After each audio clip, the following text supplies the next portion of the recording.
बच्चों, गति शब्द से तो आप भली भांति परिचित होंगे। तो आइए कुछ ऐसे उदाहरण सोचें हमारे आसपास की वस्तुओं को देखकर जो गति में हो। यदि आप किसी कमरे में बैठे होंगे तो आपने ज़रूर उस पंखे के ब्लेड की गति को सोचा होगा, या फिर दीवार पे टंगी हुई सुई की गति को सोचा होगा, या फिर अपने कमरे से बाहर होंगे, आप सड़क पे होंगे तो आप ज़रूर बस का, ट्रक का, कार का, बाइक का चलना सोचे होंगे, या फिर पार्क में होंगे तो झूले का झूलना, या फिर आसमान में पंछियों का उड़ना, पेड़ का झुकना, फल का गिरना। ये सारे उदाहरण शायद आपके दिमाग में आए होंगे। पर फिर भी यदि मैं आपसे पूछूं कि गति क्या है तो इस प्रश्न का आंसर देना आपके लिए शायद आसान नहीं होगा। तो आइए इस प्रश्न का आंसर करने के लिए हम वापस उन्हीं उदाहरणों के तरफ चलते हैं, इनका विश्लेषण करते हैं। जब आप सड़क पे खड़े थे और आपने गति करते हुए एक कार को देखा, चलते हुए कार को देखा, और उसी कार का उदाहरण तो आपने गति के रूप में लिया, तो क्या हुआ? वो कार आपके पास थी और आपसे दूर चली गई होगी, या तो दूर थी वो आपके पास आ गई होगी। इसका मतलब उस कार की स्थिति में परिवर्तन हुआ। आपने कुछ समय पहले उस कार को अपने पास देखा और कुछ समय बाद कार को अपने से दूर देखा। इसका मतलब गति में दो तथ्यों का बहुत इम्पोर्टेंस है, और वो है समय और दूसरा स्थिति। मतलब यदि कोई वस्तु समय के साथ साथ अपनी स्थिति में परिवर्तन करे तो हम उसे गतिशील कहेंगे। बच्चों, आप किसी सड़क पर खड़े हैं और आपने उसके दोनों ओर लगे हुए पेड़ या पौधों को भी देखा होगा। वो आपको कैसे नजर आते हैं? अरे, पेड़ और पौधे तो जड़ों से मिट्टी को पकड़े हुए होते हैं, तो निश्चित रूप से हम उसे स्थिर कहेंगे। लेकिन आप किसी बस में बैठे हैं और आगे की तरफ सड़क में बढ़ रहे हैं। जब आप खिड़की से बाहर देखें तो वही पेड़ पौधे आपको पीछे की तरफ चलते हुए नजर आते हैं। तो वो पेड़ पौधे वो तो ज़मीन से, जड़ों से पकड़े हुए थे, लेकिन वो अचानक ही आपको गति करते हुए नजर आते हैं। तो क्या गति का कॉन्सेप्ट समझने के लिए केवल दो ही चीज़ काफ़ी है, समय और स्थिति, या इसके अलावा कुछ और भी है? तो जब आप सड़क पर खड़े थे तो वो पेड़ पौधे आपको स्थिर नजर आ रहे थे, लेकिन जब आप बस में बैठ के आगे चलने लगे तो वही पेड़ पौधे आपको पीछे की ओर गति करने नजर आने लगे। इसका मतलब समय और स्थिति के साथ साथ गति में अवलोकन बिंदु का भी बहुत महत्व है। मतलब आप उस वस्तु को कहाँ से देख रहे हैं, वो कहलाता है अवलोकन बिंदु, या इसे हम निर्देश बिंदु के नाम से भी जानते हैं। यानी कि कोई वस्तु गति में कब कहलाती है? जब हम किसी वस्तु को निर्देश बिंदु के सापेक्ष समय के साथ साथ स्थिति में परिवर्तन करता हुआ देखते हैं, और निर्देश बिंदु के सापेक्ष समय के साथ साथ स्थिति में परिवर्तन नहीं होता तो वो वस्तु स्थिर कहलाती है। चलो एक और उदाहरण लेते हैं। आपके घर के आंगन में वही एक पेड़ है। आप रोज खिड़की खोलते हैं तो वो पेड़ आपको नजर आता है। तो आप उस पेड़ को क्या कहेंगे, किस अवस्था में कहेंगे? निश्चित रूप से आप उस पेड़ को स्थिर ही कहेंगे, क्योंकि आप रोज खिड़की खोलते हैं जब, तो वो पेड़ आपको वहीं पर नजर आता है। यानी कि आप कमरे से अवलोकन कर रहे हैं तो आपको वो पेड़ स्थिर नजर आ रहा है। लेकिन हम जानते हैं कि पृथ्वी अपने अक्ष पर घूर्णी गति कर रही है। वो 24 घंटे में एक चक्कर लगा लेती है, और देखा जाए तो पृथ्वी सूर्य के चारों ओर भी गति कर रही है, घूम रही है, और वो साल भर में सूर्य का एक चक्कर लगा लेती है। जब हम पृथ्वी से बाहर जाकर देखें तो हम पाएंगे कि 24 घंटे में उस पेड़ की स्थिति चेंज हो गई है और वो वृत्तीय गति कर कर वापस अपनी स्थिति पर आ चुका है। और साल भर में देखें तो वो सूरज का भी एक चक्कर लगाकर आ चुका है। इसका मतलब गति का अध्ययन करने के लिए एक निर्देश बिंदु और समय के साथ साथ स्थिति में परिवर्तन की आवश्यकता होती है। अब बात करते हैं बच्चों हम भौतिक राशियों की। भौतिक राशि किसे कहते हैं? वे सारी राशियां जिनका मापन किया जा सकता है, जिनको हम माप सकते हैं, वो कहलाती है भौतिक राशियां। अब बताइए किन किन चीज़ों का मापन आप कर सकते हैं? लंबाई, चौड़ाई, ऊंचाई, आयतन, द्रव्यमान, ताप, दाब, घनत्व, ज्योति तीव्रता, विद्युत धारा, ऐसी कई राशियां हैं जिनका मापन किया जा सकता है। तो ये कहलाती हैं भौतिक राशियां। हम उनका मापन कर रहे हैं, मतलब उन राशियों का एक परिमाण होगा, एक आंकिक मान होगा। अब इन भौतिक राशियों को हम दो भागों में बांटते हैं, एक अदिश राशि और दूसरा सदिश राशि। जैसे कि नाम से ही समझ में आ रहा है, अदिश यानी कि दिशा के बिना और सदिश यानी कि दिशा के साथ। इसका मतलब मापन में एक और कॉन्सेप्ट भी छुपा होता है और वो है दिशा। जब हम किसी राशि में केवल आंकिक मान ही मापते हैं तो वो कहलाती है अदिश राशि। लेकिन जिन राशियों के मापन में दिशा का भी महत्व होता है वो कहलाती हैं सदिश राशियाँ। अदिश राशियों में सिर्फ परिमाण होता है, इसलिए इन राशियों का जोड़, घटाना, गुणा, भाग साधारण बीजगणित के आधार पर ही किया जाता है, जो कि हम लोग पढ़ते आए हैं। लेकिन जब हम सदिश राशि की बात करें तो ये दिशा वाली राशियां होती हैं, इसलिए इनमें हम साधारण बीजगणित नहीं अपना सकते। इसमें गुणा, भाग, जोड़ या घटाना करने के लिए हम सदिश बीजगणित का उपयोग करते हैं, जिसके बारे में आप हायर क्लासेस में अध्ययन करेंगे। अब आगे बात करते हैं हम दूरी की। दूरी शब्द ये भी आपके बोलचाल में प्रचलित है, आप भी आए दिन इस वर्ड का इस्तेमाल करते हैं। जैसे कि वो जगह बहुत दूर है, वो दूर थी इसलिए हम समय पर नहीं पहुंच पाए। इस प्रकार दूरी शब्द से भी आप परिचित हैं। पर इसको और डिटेल में समझने के लिए हम एक उदाहरण लेते हैं। मान लीजिए आप इस P स्थिति पर हैं, एक जगह आपने लिए जहां पर आप P स्थिति पर खड़े हैं और आपको दूसरे स्थान पर जाना है जिसको हम दर्शा रहे हैं Q से। मतलब आपको P स्थान से Q स्थान तक पहुंचना है। P स्थान से Q स्थान तक पहुंचने के लिए मान लीजिए आपने इस रास्ते का इस्तेमाल किया जिसको हम A से प्रदर्शित कर रहे हैं, और इस रास्ते पर आप चले तो P से लेकर Q तक की दूरी आपने 50 किलोमीटर तय की। उसके बाद आपको किसी ने ये बताया कि इस स्थान से दूसरे स्थान तक पहुंचने का एक और रास्ता था। मान लीजिए उस रास्ते को हम B से दर्शा रहे हैं और ये रास्ता केवल 40 किलोमीटर है। हम देख सकते हैं कि ये रास्ता उससे थोड़ा आसान नज़र आ रहा है।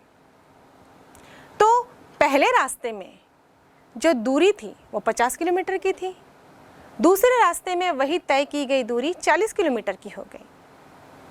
अब मान लीजिए इससे भी शॉर्टकट रास्ता हम निकाल लेते हैं, यानी कि एक ऐसा रास्ता जो P से लेकर Q को डायरेक्ट जोड़ रहा हो, लंबवत दूरी हो, शॉर्टकट हो, और ये हो रहा है केवल 10 किलोमीटर।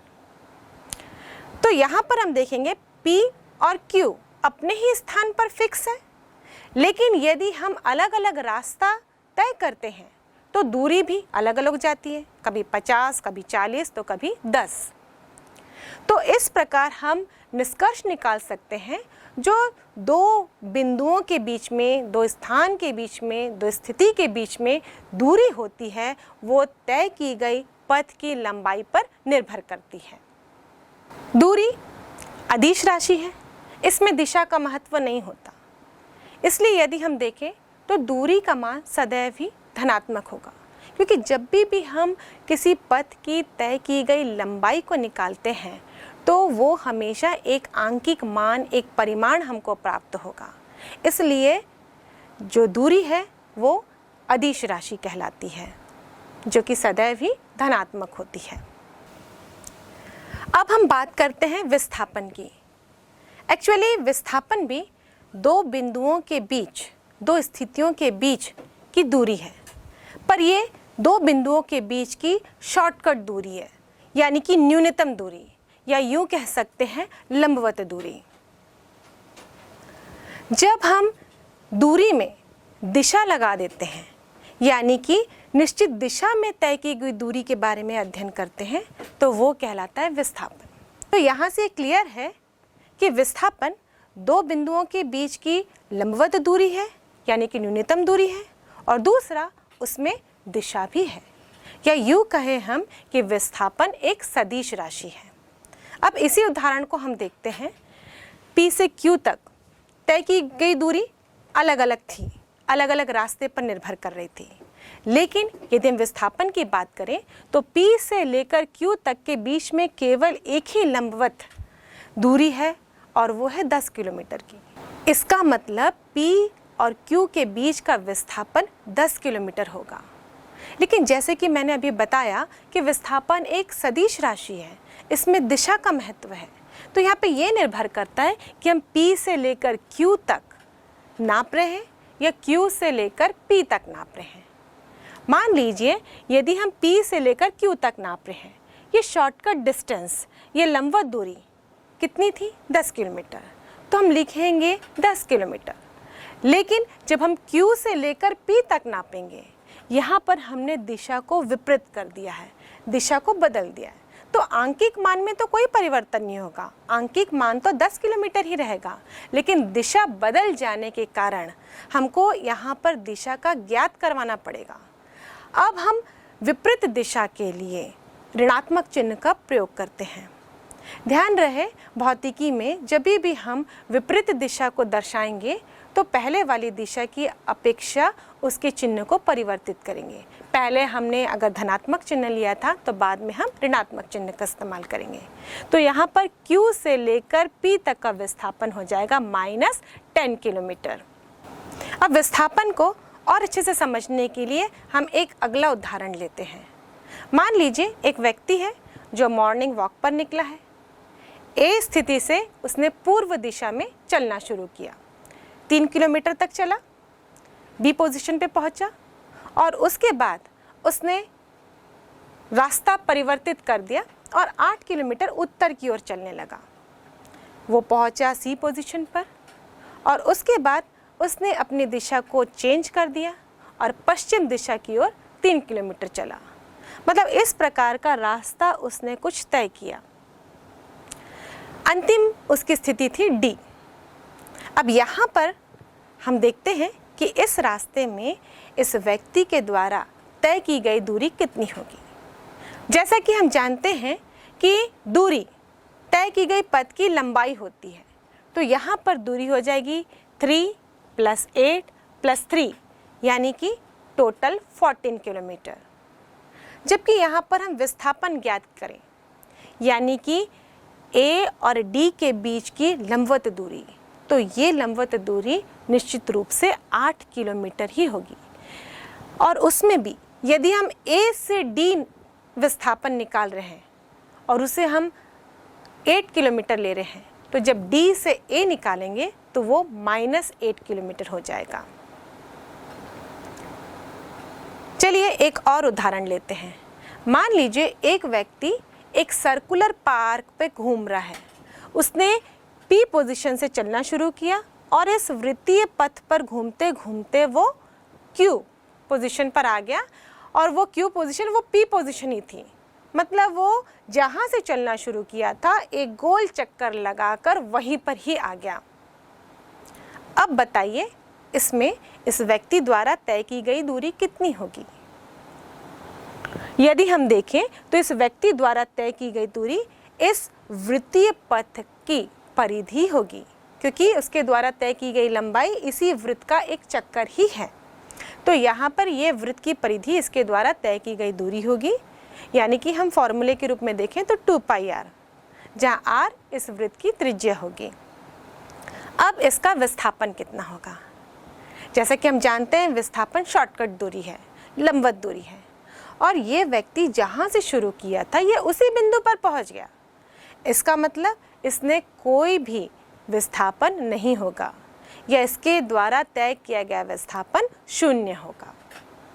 तो इस प्रकार हमने कुछ उदाहरणों के जरिए दूरी और विस्थापन में अंतर समझने की कोशिश की। आइए हम देखते हैं कि दूरी और विस्थापन में क्या अंतर है। पहला हम देखें तो दूरी दो बिंदुओं, दो स्थितियों के बीच में तय की गई पथ की लंबाई पर निर्भर करती है, जबकि विस्थापन दो बिंदुओं, दो स्थितियों के बीच की न्यूनतम दूरी होती है। दूरी अदिश राशि है, जबकि विस्थापन सदिश राशि है। दूरी हमेशा धनात्मक होगी और विस्थापन, जैसे कि हमें उदाहरणों में देखा, ये धनात्मक भी हो सकता है, ऋणात्मक भी हो सकता है और शून्य भी हो सकता है।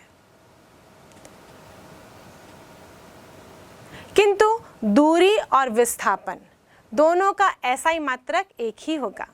दोनों को हम मीटर में ही नापते हैं और जो मात्रक हम दूरी के लिए इस्तेमाल कर सकते हैं, जैसे कि किलोमीटर, सेंटीमीटर, डेसीमीटर, जो भी, वो सारा मात्रक हम विस्थापन के लिए भी इस्तेमाल करते हैं। अब बच्चों, हम एक सारणी देखते हैं जिसमें दो अलग अलग बसों के द्वारा तय की गई दूरी के आंकड़े हैं। ये दोनों ही बस सुबह 9 बजे चलना शुरू हुई और इनके जो आंकड़े हैं वो 10:15 तक दिए गए हैं। बस ए और बस बी दोनों 9 बजे तक 10 किलोमीटर की दूरी तय कर चुके थे। 10:15 पर बस ए 60 किलोमीटर की दूरी और बस बी 52 किलोमीटर की दूरी पर पहुंची। अब इस सारणी को देखकर आप मुझे ये बताइए, दोनों बसों में कौन सी बस तेजी से गति कर रही होगी? निश्चित रूप से बस ए की गति तेज होगी, यानी कि बस समय के साथ साथ तेजी से अपनी स्थिति में परिवर्तन कर रही होगी बस बी की तुलना में। और दूसरे शब्दों में हम कहें तो बस ए का चाल अधिक होगा और बस बी की चाल कम होगी। अब ये चाल क्या है? जो चाल शब्द मैंने बोला वो डिपेंड कर रहा है दूरी पर। मतलब जब हम किसी वस्तु का चाल बताते हैं तो समय के साथ साथ उसके द्वारा तय की गई दूरी पर संबंध स्थापित करते हैं। यदि समय के साथ साथ तय की गई दूरी अधिक है तो वस्तु का चाल अधिक होगा। समय के साथ साथ वस्तु के द्वारा तय की गई दूरी कम है तो वस्तु का चाल भी कम होगा। तो इस तरीके से हम देखें, चाल का सूत्र होता है दूरी बटे समय अंतराल। और यदि इसका SI मात्रक निकालें तो हम देखते हैं दूरी का SI मात्रक होता है मीटर और समय का SI मात्रक होता है सेकंड। तो चाल का मात्रक होगा मीटर प्रति सेकंड। वैसे हम चाल को किलोमीटर प्रति घंटे में भी मापते हैं, क्योंकि कुछ सवाल हमारे पास ऐसे होते हैं जिनमें वस्तु के द्वारा घंटों में तय की गई दूरी किलोमीटर में दी जाती है, इसलिए इसका मात्रक हम किलोमीटर प्रति घंटा भी लेते हैं। अब इसी आंकड़े को हम और ध्यान से देखते हैं। हम देख सकते हैं कि जो बस ए है वो हर 15 मिनट में एक बराबर दूरी तय कर रहा है। 9 बजे 10 किलोमीटर दूरी तय किए थे, 9:15 को 20, 9:30 को 30, यानी कि हर 15 मिनट में 10-10 किलोमीटर की दूरी तय कर रहा है। जबकि बस बी की बात करें तो ये 9 बजे 10 किलोमीटर थी, 9:15 पर 18, 9:30 पर 25 किलोमीटर। इसका मतलब इसके द्वारा तय की गई दूरी असमान है। और जब किसी वस्तु द्वारा निश्चित समय अंतराल में तय की गई दूरी एक समान हो तो उसे हम एक समान गति कहते हैं, और तय की गई दूरी असमान हो तो हम उसे असमान गति के नाम से जानते हैं। जब वस्तु एक समान गति तय करता है तो उस वस्तु का चाल भी एक समान होता है, और जब वस्तु असमान गति करता है तो उसका चाल भी असमान होता है। तो हम बस ए की बात करें, 9 बजे से 9:15 के बीच में इसका चाल कितना होगा? यदि हम इसका कैलकुलेशन करें तो इसके द्वारा तय की गई दूरी है 10 किलोमीटर और समय है 15 मिनट। यदि हम सूत्र लगाएं तो चाल का फॉर्मूला होता है दूरी बटे समय अंतराल। दूरी में हम लिखेंगे 10 किलोमीटर, और यहाँ पर 15 मिनट को हम लिखेंगे 1/4 घंटे, यानी कि 1/4 घंटा। और इस प्रकार जब हम सॉल्व करेंगे तो इसका आंसर आएगा 40 किलोमीटर प्रति घंटा। वैसे ही 9:15 से 9:30 के बीच में भी देखें तो बस एक की चाल 40 किलोमीटर प्रति घंटा ही रहेगी, क्योंकि इसके द्वारा निश्चित समय में तय की गई दूरी भी निश्चित ही है। और यदि हम बस बी की गति को देखें तो यहाँ पर बस बी 9 बजे 10 किलोमीटर की दूरी तय की थी और 9:15 पर 18 किलोमीटर तक पहुँची।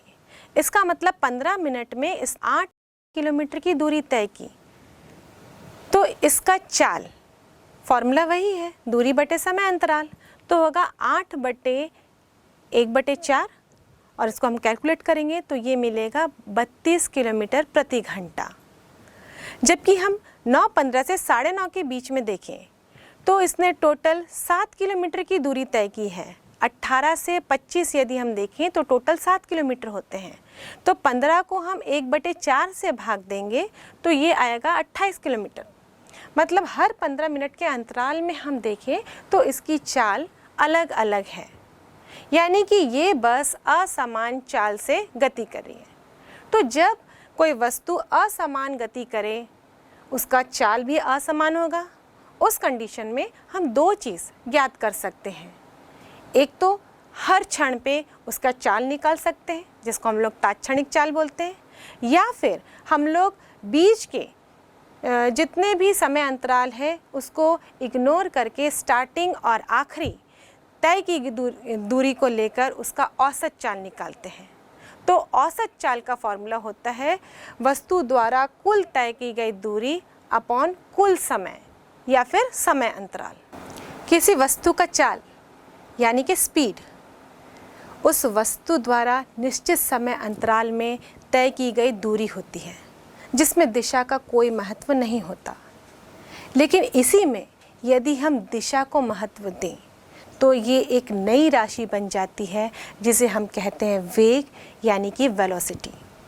तो यूँ कहें हम कि वेलोसिटी यानी कि वेग किसी भी वस्तु द्वारा निश्चित समय अंतराल में निश्चित दिशा में तय की गई दूरी है। और सूत्र अनुसार हम देखें तो वेग बराबर होगा निश्चित दिशा में तय की गई दूरी अपॉन समय अंतराल, और निश्चित दिशा में तय की गई दूरी को हम कहते हैं विस्थापन। तो वेग का सूत्र हम इस प्रकार भी लिख सकते हैं, विस्थापन बटे समय अंतराल। इसका भी ऐसा ही मात्रक वही होगा जो कि चाल का था, यानी कि मीटर प्रति सेकंड। चूँकि हम यहाँ पर एक दिशा की बात कर रहे हैं, यानी कि एक दिशा वाली राशि की, तो वेग भी सदिश राशि है। इस प्रकार हम देखें कि वेग और चाल में क्या अंतर है। तो चाल किसी भी वस्तु द्वारा निश्चित समय अंतराल में तय की गई दूरी है, जबकि वेग निश्चित समय अंतराल में निश्चित दिशा में वस्तु द्वारा तय की गई दूरी है। यानी कि चाल बराबर दूरी बटे समय अंतराल, जबकि वेग बराबर विस्थापन बटे समय अंतराल। चाल एक अदिश राशि है, जबकि वेग सदिश राशि है। चूँकि चाल एक अदिश राशि है, इसलिए गति करते हुए वस्तु का चाल हमेशा धनात्मक होगा, और विस्थापन धनात्मक भी हो सकता है, दिशा बदल जाने पर ऋणात्मक भी हो सकता है, और शून्य भी हो सकता है। अब बच्चों, हम गति को ग्राफ के रूप में दर्शाने की कोशिश करते हैं। ये ग्राफ से जुड़े हुए क्वेश्चन आपको एग्ज़ाम में भी देखने को मिलेंगे। क्योंकि जब हम गति की बात करते हैं तो ये समय और दूरी के बीच में संबंध होता है। तो जब हम ग्राफ भी बनाएंगे तो एक अक्ष में हम समय लेंगे और दूसरे अक्ष में हम दूरी को रिप्रेजेंट करेंगे। हम जानते हैं ग्राफ बनाने के लिए 2 अक्ष चाहिए होते हैं, x और y। हम x अक्ष में समय को निरूपित करते हैं और y अक्ष में हम दूरी को दर्शाते हैं। मान लीजिए ये आंकड़ा आपके घर से लेकर आपकी विद्यालय तक की ही दूरी तय करने का है। आप घर से लेकर विद्यालय तक की 72 मीटर की दूरी 12 मिनट में तय करते हैं। पहले 2 मिनट में आपने 12 मीटर तय किया। अगले 2 मिनट में आपने 24 मीटर तय किया, अगले 2 मिनट यानी कि 6 मिनट में आपने 36 मीटर तय किया। इस प्रकार 12 मिनट में आप 72 मीटर की दूरी तय करते हैं, जो आंकड़ा हमको नज़र आ रहा है। अब इसका ग्राफ बनाया जाएगा। ग्राफ बनाने के लिए सबसे पहले 2 अक्षों की ज़रूरत पड़ती है, वो हमने बना लिया। साथ साथ पैमाने की ज़रूरत पड़ती है। हम जानते हैं अगर ग्राफ पेपर आप देखें तो इसमें खांचे बने होते हैं। बारीक 10 खांचों का यानी कि 1 सेंटीमीटर का एक बड़ा खांचा होता है, एक बड़ा ब्लॉक होता है। उसी बड़े बड़े ब्लॉक को हम अपनी सुविधा के अनुसार बनाया जा सकता है, लेकिन जनरली हम लोग यही करते हैं, बड़े बड़े ब्लॉक को ही हम लोग मार्क करते जाते हैं और एक बड़ा ब्लॉक 1 सेंटीमीटर को होता है। तो यहाँ पर हम ग्राफ बनाने के लिए एक्स अक्ष में 1 सेंटीमीटर बराबर 2 मिनट लिए हैं, जबकि वाई अक्ष में 1 सेंटीमीटर बराबर हमने 12 मीटर लिया है। और इसी प्रकार अब हम दोनों अक्षों में समान दूरी पर इन्हीं खांचों को अगर मार्क करते जाएं तो एक्स अक्ष में 2, 4, 6, 8 इस प्रकार हम 12 तक मार्क करेंगे और वैसे ही वाई अक्ष में दूरी के लिए हम 12, 24, 36 इस प्रकार 72 तक मार्क करते जाएंगे। और जब इन बिंदुओं के आधार पर ग्राफ बनाया जाएगा तो ये ग्राफ एक सरल रेखा होगी। ये ग्राफ कुछ इस प्रकार बनेगी जो कि एक्स अक्ष में झुकी हुई होगी, या यूँ कहे कि सरल रेखा के रूप में होगी जिसका कुछ ना कुछ ढाल एक्स अक्ष के साथ देखने को मिलेगा। अब इस ग्राफ से हमको वस्तु का चाल ज्ञात करना है, क्योंकि अंकिक प्रश्न इसी प्रकार के आते हैं जो ग्राफ से जुड़े होते हैं। इस ग्राफ के द्वारा आपको किसी वस्तु का चाल ज्ञात करना है। चाल का फॉर्मूला होता है दूरी बटे समय अंतराल। किसी एक निश्चित समय अंतराल पर हम चाल निकालना चाहते हैं। मान लीजिए हम यहाँ पर A से B बिंदु के बीच में चाल निकालना चाहते हैं, तो सबसे पहले हम इस A बिंदु से एक लंबवत रेखा x अक्ष पे खींचेंगे और उसी A बिंदु से एक लंबवत रेखा हम y अक्ष पे खींचेंगे। सेम वैसे ही B बिंदु से भी एक लंबवत रेखा x अक्ष पे और दूसरी लंबवत रेखा हम y अक्ष पे खींचेंगे, ताकि वो जो A और B बिंदु के x और y कोऑर्डिनेट यानी कि x अक्ष के मान और y अक्ष के मान हमको प्राप्त हो सके। यहाँ पर हम देखें कि x अक्ष में ये जो A बिंदु है वो एक निश्चित बिंदु पर टच कर रहा है। इसको मान लीजिए मैं लेती हूँ T1 और B बिंदु भी एक्स अक्ष को एक निश्चित जगह पे टच कर रहा है, जिसको मैं लेती हूँ T2। वैसे ही वाई अक्ष पे हम देखें तो A द्वारा जो लंबवत रेखा डाली गई है वो दर्शाते हैं हम S1 से, और B द्वारा जो रेखा लंबवत रेखा वाई अक्ष को टच करी उसको दर्शाते हैं हम S2 से। अब जो चाल का फॉर्मूला होता है दूरी।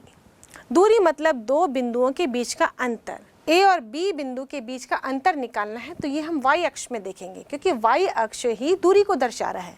तो ये दूरी हो जाएगी S2 माइनस S1।